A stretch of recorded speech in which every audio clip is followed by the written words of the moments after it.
శాసనసభ్యులు, ప్రజాప్రతినిధులు, ప్రభుత్వ అధికారులు, పాత్రికేయ మిత్రులందరికీ ఈ సాగునీటి పారుదల సంబంధించిన సమీక్షలో పాల్గొనేందుకు మీకు అందరికీ అభినందనలు. ముఖ్యంగా గోదావరి జలాలకు సంబంధించిన వివాదం గత కొంతకాలంగా రాజకీయ రంగు పులుముకుంటూ ఉంది. ఈ నేపథ్యంలో నేను స్పష్టంగా సూచన చేయదలుచుకున్నా,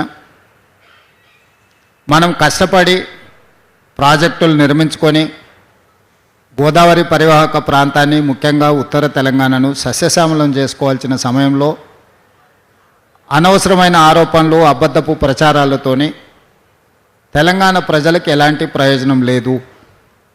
కాబట్టి దయచేసి ఉమ్మడి రాష్ట్రంలో ఎన్నో సమస్యలను ఎదుర్కొని తెలంగాణ రాష్ట్రం వచ్చిన తర్వాత 10 సంవత్సరాల పరిపాలన అందించిన వాళ్ళు ఈ ప్రాజెక్టులను పూర్తి చేసి ఉంటే మనకు ఎలాంటి సమస్యనే లేదు. ఉమ్మడి రాష్ట్రంలో మన ఆవేదన, మన బాధ, సమైక్య పాలనలో తెలంగాణ ప్రాజెక్టుల్లో నిర్లక్ష్యానికి గురైనాయి. ఈ ప్రాజెక్టులు పూర్తి కావాలంటే మా రాష్ట్రం మాకు కావాలి, నీళ్లు నిధులు నియామకాల నేపథ్యంలో ప్రధానంగా మనం చెబుతూ వచ్చింది ఇదే. తెలంగాణ రాష్ట్రం ఏర్పడ్డప్పుడు నీళ్లు పుష్కలంగా ఉన్నాయి, నిధులు పుష్కలంగా ఉన్నాయి. చిత్తశుద్ధితోని ప్రాజెక్టులను పూర్తి చేసి ఉంటే ప్రాణహిత చేవెళ్ళ కావచ్చు, శ్రీపాద ఎల్లంపల్లి కావచ్చు, దీనికి సంబంధించిన దేవాదుల కావచ్చు, ఎస్ఆర్ఎస్పి స్టేజ్ 3 కావచ్చు, ఎన్నో రకాల ప్రాజెక్టులు, గోదావరి నదీ జలాలకు సంబంధించిన ప్రాజెక్టులను మనము ఈ 10 సంవత్సరాలలో పూర్తి చేసుకొని 967 టీఎంసీలను మనము వినియోగంలోకి తెచ్చుకొని ఉంటే ఈనాడు వరద జలాల మీద కూడా మనం వాటా అడిగి వరద జలాలకు కూడా అవసరం అనుకుంటే దక్షిణ తెలంగాణకు సంబంధించి కృష్ణా పరివాహక ప్రాంతానికి కూడా గోదావరి జలాలను తరలించడానికి అవకాశం ఉండే. కానీ పుష్కలంగా నిధులు అందుబాటులో ఉన్నప్పుడు కూడా ఆలోచన విధానంలో ఉన్న లోపాల వల్ల కేవలం గోదావరి పరివాహక ప్రాంతం మీదనే, గోదావరి నది మీదనే కాళేశ్వరం ప్రాజెక్టుకే 1,02,000 కోట్ల రూపాయలు ఖర్చు అయినాయి. కానీ ఏ ఒక్క ప్రాజెక్టు పూర్తి కాలే. ఈ పరివాహక ప్రాంతంలో ఉన్న ఏ ప్రాజెక్టు మీద ఇప్పుడు ఈరోజు మనం దేవాదులకు సంబంధించిన ఆనాడు 2001లో చంద్రబాబు నాయుడు గారు మొదలుపెట్టిందంటే వేదిక మీద పెద్దలు కడియం శ్రీహరి గారు ఉన్నారు. ఈ వేదిక మీద ఉన్న దాంట్లో ఎవరైనా 2001 నుంచి 2026 వరకు ప్రజా జీవితంలో ఉండి ముఖ్యంగా సాగునీటి ప్రాజెక్టుల మీద సంపూర్ణమైన అవగాహన ఉన్న వ్యక్తులు ఎవరైనా ఉన్నారంటే కడియం శ్రీహరి గారు ఉన్నారు. ఆ రోజు నుంచి ఈ రోజు వరకు ఈ ప్రాజెక్టులు కొనసాగుతూనే ఉన్నాయి. ఉమ్మడి రాష్ట్రంలో కొన్ని సమస్యలు, ప్రత్యేక తెలంగాణ వచ్చిన తర్వాత ఇంకొన్ని సమస్యలు.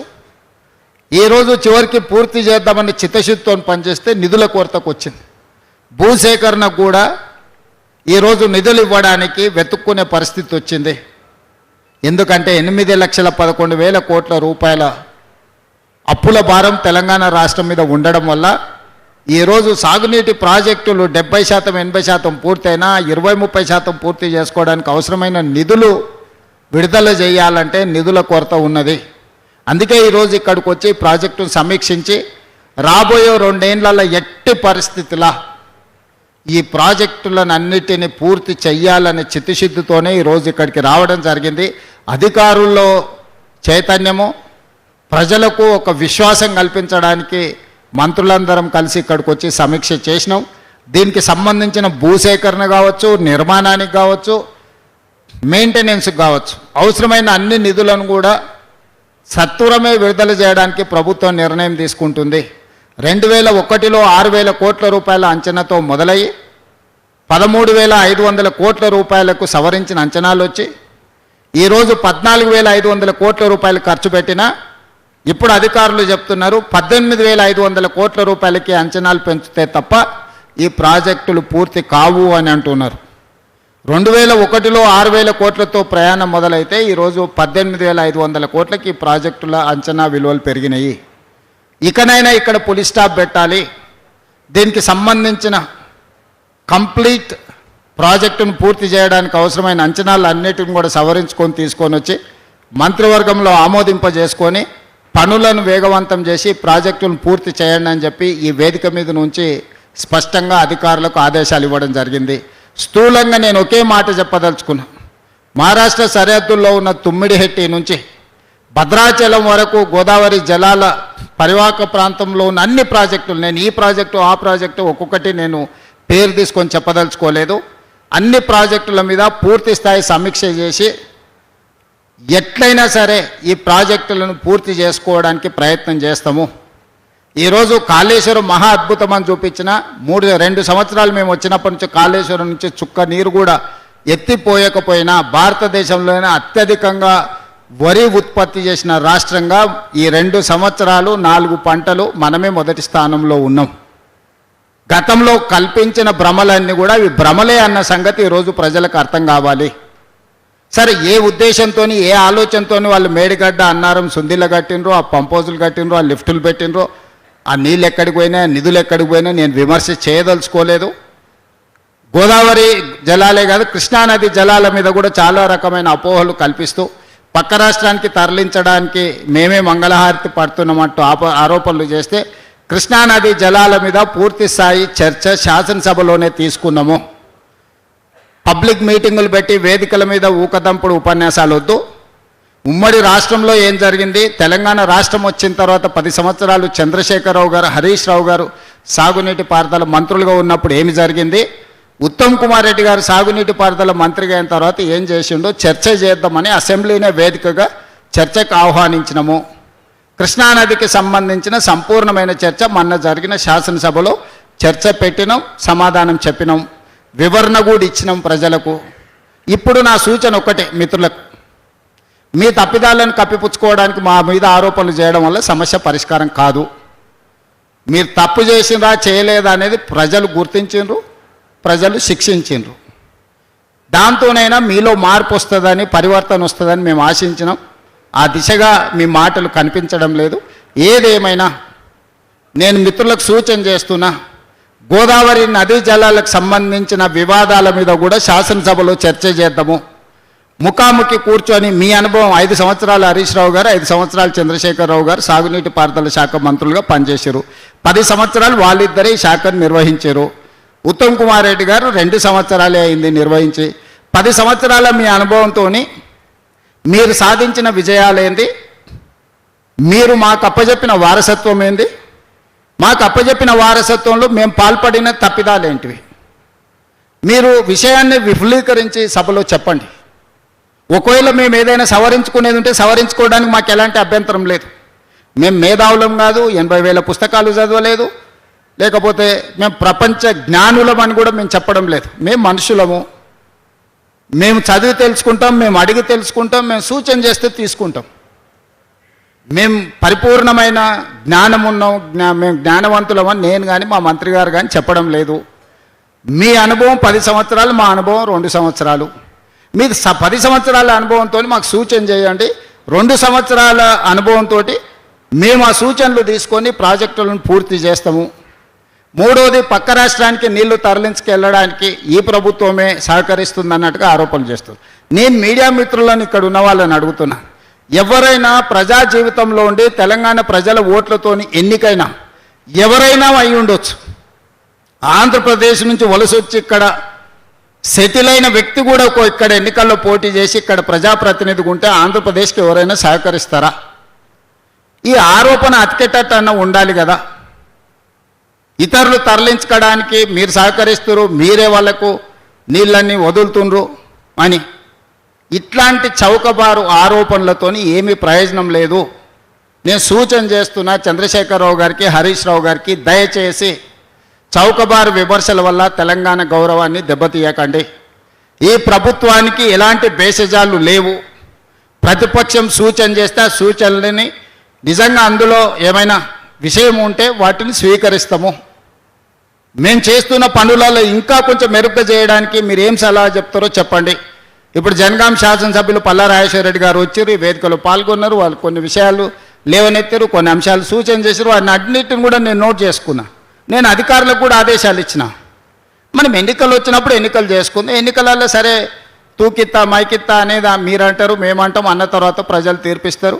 పార్లమెంట్ ఎన్నికల్లో తీర్పిచ్చిండ్రు, అంతకంటే ముందు శాసనసభ ఎన్నికల్లో తీర్పిచ్చారు, సర్పంచ్ ఎన్నికల్లో తీర్పిచ్చారు. కాదు కూడదు రెఫరెండం అని జూబ్లీహిల్స్ ఎన్నికలంటే శ్రీనివాసరెడ్డి గారు, ఉత్తమ్ కుమార్ రెడ్డి గారు జూబ్లీహిల్స్ రెఫరెండంను స్వీకరించారు. నిన్నగాక మన జరిగిన మున్సిపల్ ఎన్నికలను కూడా మీరు చూసిండ్రు. దీన్ని బట్టైనా మీ ఆలోచనలో మార్పు రావాలని నేను కోరుకుంటున్నా. ప్రతిసారి ప్రజలదే తప్పు, మాకు ఓటు వేయకపోవడం అనే ఒక భావనలో భ్రమలో ఉండడం అది మీకే నష్టం కలిగిస్తుంది. ప్రజలు పదే పదే ఇస్తున్న తీర్పును అర్థం చేసుకొని ప్రజలకు మనకు ఎక్కడ సంబంధాలు తెగిపోయినాయి, ప్రజలకు మనకు ఎక్కడ అవగాహనలో అంతరాయం ఏర్పడ్డదో అంచనా వేసుకుంటే ఒక మంచి ప్రతిపక్షంగా మీరు పనిచేయడానికి అవకాశం ఉంటుంది. కాబట్టి గోదావరి జలాలకు సంబంధించి సంపూర్ణమైన చర్చ రేపు బడ్జెట్ సమావేశాలలో ఒక రోజంతా చర్చ చేసుకుందాం. గోదావరి నదీ జలాల వినియోగం, గోదావరి నదీ జలాల వివాదాలని సభలోనే మనం చర్చ చేసుకుందామని చెప్పి ప్రతిపక్షానికి నేను సూచన చేస్తున్నా. ఇక మూడవది, నేను సంపూర్ణంగా విశ్వసించేది ఏ సమస్యకైనా, ఎంత జటిలమైన సమస్యకైనా చర్చలే పరిష్కారాన్ని చూపిస్తాయి. చర్చలు జరగకుండా ఏ సమస్యకు శాశ్వత పరిష్కారం దొరకదు. అప్పుడప్పుడు జర్నలిస్టులకు, ప్రజాప్రతినిధులకు వివాదం ఏర్పడుతుంది. మీ నుంచి ఒక కమిటీ, మా నుంచి ఒక మంత్రిని ఎవరినో పెట్టి చర్చలు చేస్తాం. మన మీ కార్డుది ఏదో ఇష్యూ వచ్చింది, మీరు ఏదో లేవనెత్తిండ్రు, మీ అంశాలను ఇమ్మీడియట్గా కన్సర్న్ మినిస్టర్ గారికి చెప్పి అన్ని సంఘాలను పిలిపించి కూర్చోబెట్టండి, మాట్లాడండి, ఆ సమస్యలను ఎట్లా పరిష్కరించుకుందాం అంటే శ్రీనివాసరెడ్డి గారు ఒక సగం రోజు మొత్తం మీ సంఘాలందరినీ, మేము ఇష్టపడే సంఘాలు ఉండొచ్చు, మేమంటే ఇష్టం లేని సంఘాలు కూడా ఉండొచ్చు, కానీ సంఘ ప్రతినిధులను పిలిచి కూర్చోబెట్టి మాట్లాడి ఆ సమస్యకు ఒక పరిష్కారం చూపించినాం. ఇప్పుడు కూడా పక్క రాష్ట్రంతో కానీ, అధికారులతో కానీ, ప్రజాప్రతినిధులతో కానీ రెండు రాష్ట్రాలు చర్చించుకోవడం కానీ, రెండు రాష్ట్రాలు చర్చించుకున్న పరిష్కరించడానికి కాలేని ఏమనుంటే కేంద్ర ప్రభుత్వాన్ని కూడా చర్చల్లో భాగస్వాములను చేసి వాళ్ళ సమక్షంలో కూడా చర్చలు చేసి అక్కడ కూడా పరిష్కారం కాకపోతే అపిలేట్ అథారిటీస్ ఉన్నాయి, Godavari river management board, Krishna river management board and tribunals, అక్కడ కూడా కాకపోతే న్యాయస్థానాలు ఉన్నాయి. డైరెక్ట్గా మనము సినిమా క్లైమాక్స్లకు పోలేము. ఇన్ని సంవత్సరాల పరిపాలన అందించిన మీకు ఈ అవగాహన ఉన్నదని నేను అనుకుంటున్నా. ఈరోజు మేము వచ్చిన తర్వాత ప్రాథమిక దశలో చర్చలు ఉన్నాయి. పక్క రాష్ట్రంతో ఎలాంటి భేషజాలు లేకుండా చర్చలు చేస్తాం, మా హక్కులు సాధించుకుంటాం. మీకు వివాదం కావాలన్నా, పరిష్కారం కావాలన్నా అంటే మేము పరిష్కారం కోరుకుంటాం. మీకు చర్చలు కావాలన్నా, పంచాయతీలు కావాలన్నా అంటే మేము చర్చలు కోరుకుంటాం. మేము శాశ్వతంగా మన యొక్క నీటి హక్కులను కాపాడి తెలంగాణలో ప్రతి ఎకరాకి సాగునీరు, తెలంగాణలో ప్రతి పౌరుడికి తాగునీరు అందించడమే మా లక్ష్యం. దానికి సంబంధించిన నిధులను వనగూర్చుకుంటాం, దానికి నిధులను ఎట్లా సమీకరించుకోవాలనో ప్రణాళికలు చేసుకుంటాం. ఒక ప్రణాళికబద్ధంగా మేము ముందుకు వెళ్ళదలుచుకున్నాము. దయచేసి ప్రతిపక్ష నాయకుడు చంద్రశేఖరరావు గారికి, శాసనసభ్యులు హరీష్ రావు గారికి, ఇతర కీలకమైన నేతలకు నా సూచన ఒక్కటే, సహేతుకమైన విమర్శలు చేయండి. చౌకబారు విమర్శలు రాజకీయాల కోసమో లేకపోతే ఏదైనా మీ కారణాల చేత మీరు అబద్ధాలు చెప్తే ప్రజలు నమ్ముతారు అని అనుకుంటే ప్రజలు వరుసగా తీర్పులు ఇచ్చుకుంటూ వచ్చిండ్రు. ఇక ప్రజల్ని తప్పు పట్టడం మానేయండి. ప్రజలు విఘ్నులు. మీకు ఇచ్చినప్పుడు మీకు ఇచ్చారు, 94 నుంచి 2004 వరకు టీడీపీకి ఇచ్చారు, 2004 నుంచి 2014 వరకు కాంగ్రెస్కి ఇచ్చారు, 2014 నుంచి దాదాపుగా 2024 వరకు బీఆర్ఎస్కి ఇచ్చారు, ఇక్కడ నుంచి 2034 వరకు మాకు ఇవ్వబోతున్నారు. నేను మొదటి నుంచి అదే చెప్తున్నా, ఇప్పుడు కూడా అదే చెప్తున్నా. మీరు ఏం చింత పెట్టుకోకండి, ఆరోగ్యం కాపాడుకోండి, ఆరోగ్యవంతంగా ఉండండి. మంచి ఆలోచనలు వస్తే ఆటోమేటిక్గా ఆరోగ్యం మంచిగా ఉంటుంది. అప్పుడప్పుడు కడుపులంతా బాధ పెట్టుకొని ఇదేదో మా వారసత్వ ఆస్తి, ఈ ఆస్తిని ఎవరో కొలగొట్టేసిరు అన్నట్టుగా కడుపులంతా బాధ పెట్టుకుంటే దాంతోనే ఆరోగ్యం దెబ్బతింటుంది. మీకు కూడా అందరికీ తెలుసు కదా, బాధ ఎక్కువైనా, దుఃఖం ఎక్కువైనా, రాత్రి నిద్ర సరిగ్గా లేకపోయినా చివరికి ఆరోగ్యం దెబ్బతింటుంది. కాబట్టి ఆ పరిస్థితులు వద్దు. 10 సంవత్సరాల ఆరోగ్యాన్ని కాపాడుకోండి. పొద్దున్నే లేచి వాకింగ్ చేసుకోండి, సాయంత్రం వ్యాయామం చేయండి, యోగా చేయండి, మంచి ఆలోచనలు చేయండి, మంచి పుస్తకాలు చదవండి. 80,000 ఏం చదివారు, ఇప్పుడు మంచి పుస్తకాలు తెలంగాణ సమాజానికి ఉపయోగపడే పుస్తకాలు కూడా చదవండి. తక్కువకి ఎక్కువకు చిన్నజీర స్వామి గారి సూక్తులు వినండి, లోక కళ్యాణం కోసం మంచి ప్రవచనాలు వినండి.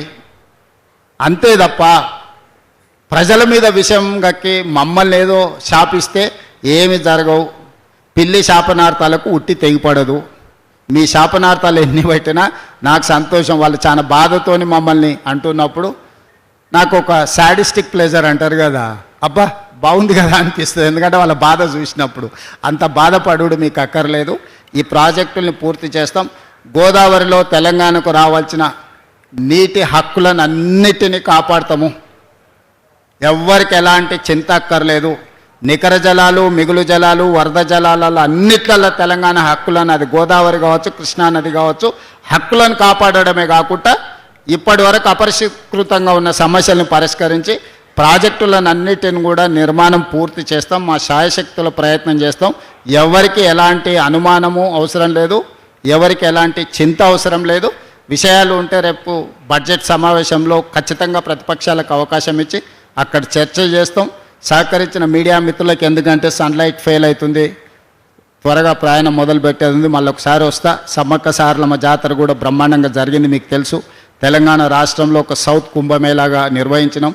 చిన్న చిన్న అక్కడక్కడ ఏమైనా నిర్వహణలో ఉన్నా మీరు అందరు సహకరించి ఒక గొప్ప మేళాను మీరు అందరూ చేసిండ్రు. ఇంకా దాన్ని అభివృద్ధి చేస్తాం. శాశ్వతంగా అక్కడ వసతులను కూడా ఏర్పాటు చేస్తాం. నిరంతరం అక్కడికి భక్తులు వచ్చి దర్శించుకునే విధంగా అన్ని ఏర్పాట్లను చేస్తాం. మళ్ళొకసారి నాకు సమ్మక్క సారలమ్మ వచ్చేది ఉన్నది. ఆ రోజు వివరంగా మీ అందరు పాత్రికేయ మిత్రులతో కూర్చొని భోజనం చేసి అన్ని వివరాలు మీతో మాట్లాడి వెళ్తా. తొందరలోనే ఇన్ఛార్జ్ మంత్రి గారికి, శ్రీనివాసరెడ్డి గారికి సూచన చేస్తున్నా, బడ్జెట్ సమావేశాలు అయిపోతేనే ఒక్కసారి అక్కడ ఏర్పాటు చేయండి. మొన్నటిసారి క్యాబినెట్ పెట్టుకున్నాం, ఈసారి మీడియా మిత్రులతో ఒక సమావేశం ఏర్పాటు చేసుకొని ఏమేమి వాళ్ళ సూచనలు కూడా ఉన్నాయో తీసుకొని ముందుకు వెళ్దామని తెలియజేస్తూ మీ అందరి దగ్గర సెలవు తీసుకుంటున్నాను. లేదు, ఖచ్చితంగా ప్రయోజనాలకు తీసుకొస్తాం. సాంకేతిక నిపుణులు ఉన్నారు, కంపెనీలతో మాట్లాడుతున్నాం. ఇప్పుడు భూమి మీద కనిపించేది మాత్రమే కుంగింది. భూమి లోపల ఉన్న సమస్యను తీసుకురావాలంటే దాని మీద విశ్లేషణ జరగాలి. ఆ ఏజెన్సీలను కూడా అపాయింట్ చేసినాం. కొన్ని వేల కోట్ల రూపాయలు పెట్టి కట్టిన ప్రాజెక్టులు ఏది నిరుపయోగం చెయ్యము. దాన్ని ఉపయోగించే క్రమంలో భవిష్యత్తులో ప్రమాదాలు రాకుండా, భవిష్యత్తులో ఇంకా ఎక్కువ నష్టం జరగకుండానే మా ప్రయత్నము. అది ఎవరి సొంత ఆస్తి కాదు, ప్రజల సొమ్ము. ప్రజల సొమ్ముతో కట్టిన మేడిగడ్డ, అన్నారము, సుందెల్ల ప్రాజెక్టులను గాలికి వదిలేయము. ఖచ్చితంగా వాటిని సమీక్ష చేసి భవిష్యత్తులో మళ్ళీ ప్రమాదం జరగకుండా వాటిని రిపేర్స్ చేసి ఆ రిపేర్స్ ద్వారా ప్రాజెక్టులను ముందుకు తీసుకెళ్తాము. ఎవ్వరు ఎలాంటి ఆరోపణలు చేసినా మాకేమీ బాధ లేదు, ప్రజలు గమనిస్తున్నారు. మా చిత్తశుద్ధిని వాళ్ళు ఎంత అనుమానించినా ప్రజలకు విశ్వాసం ఉన్నది కాబట్టి ప్రజలు టైం అండ్ అగైన్ తీర్పు ఇచ్చిండ్రు. ఖచ్చితంగా ప్రాజెక్టులు అన్నిటిని కూడా ప్రజలకు ఉపయోగించుకొని తీరుతామని మీకు అందరు తెలియజేస్తున్నాను. Thank you.